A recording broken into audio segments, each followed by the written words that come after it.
And we are following this breaking news out of the medical world this morning. A 53-year-old grandmother from Alabama is now the first living person in the world to get a kidney from a new kind of genetically modified pig. This is just incredible. This historic procedure happened at the NYU Langone Health Hospital here in New York City. The surgical team made the announcement about an hour ago.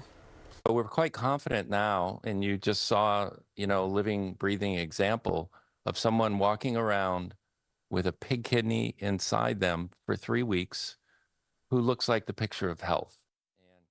Wow. Joining us now, right? I mean, incredible. With more on this exciting organ transplant breakthrough is ABC's Morgan Norwood. She is live in Philadelphia this morning. And good morning to you, Morgan. How incredible this is, like, to even wrap your head around these types of advancements.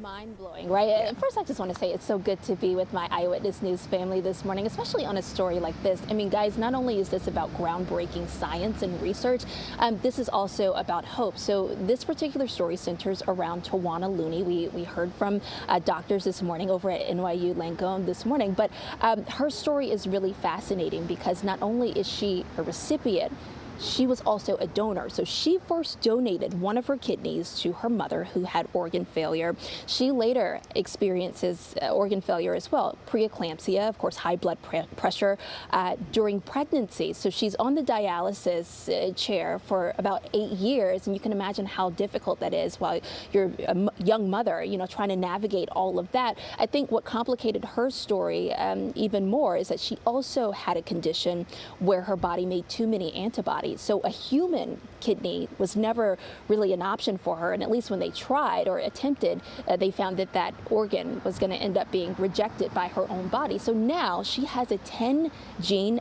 edited pig kidney. This is where scientists were able to go into the lab, take out the pig genes, knock out those genes, and then put in human genes so that your body naturally recognizes this as something of its own. So a huge groundbreaking procedure. We spoke with Tawana just days after her surgery. This was last week. And here's what she had to say. She told me that she is feeling incredible. Take a listen. I didn't let her get it all the way out of her mouth. I said, "Yes, ma'am." And she asked me why. I said, number one, to help so many people. And she explained to me the odds, because this is new territory for everybody, even me, even her. And I said, I still want to do it.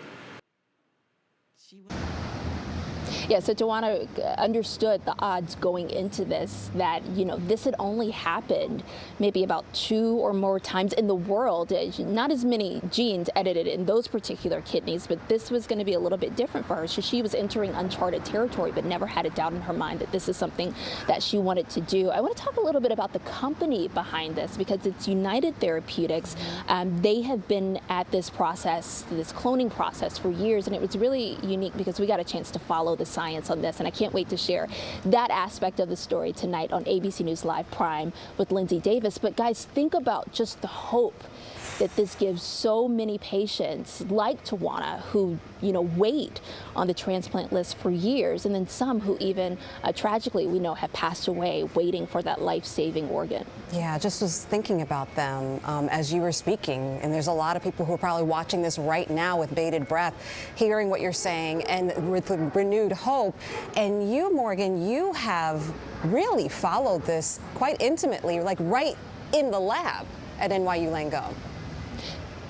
Yeah, it was really important for us to follow the science on this. Shirley, we started about 9 months ago, and we started reaching out to the company behind this. It's United Therapeutics, as I said before, but they're based in Virginia. So we were the only television crew invited to see the research lab and the research farm. On the outside, it looks like any other farm, but this is highly secure. I mean, talking about having to put on scrubs, frequent hand washing, even our cars and our crews. I mean, we had to be decontaminated with every single step, and that's just to ensure that we weren't passing on any sort of diseases or illnesses to the pigs that were essentially later going to be used for these transplants. So that was really interesting to see, but then also see how intricate the cloning process, the gene editing process was in the lab. And I really look forward to breaking all of that down on ABC News Live Prime with Lindsay Davis tonight at 7. Farming the future. Oh, well, you are having a busy morning doing stuff for GMA. That's why you're in Philly. You're doing this story for us. Thank you so much for taking the time out. Such an important story. Appreciate it. Thank you, Morgan. Absolutely.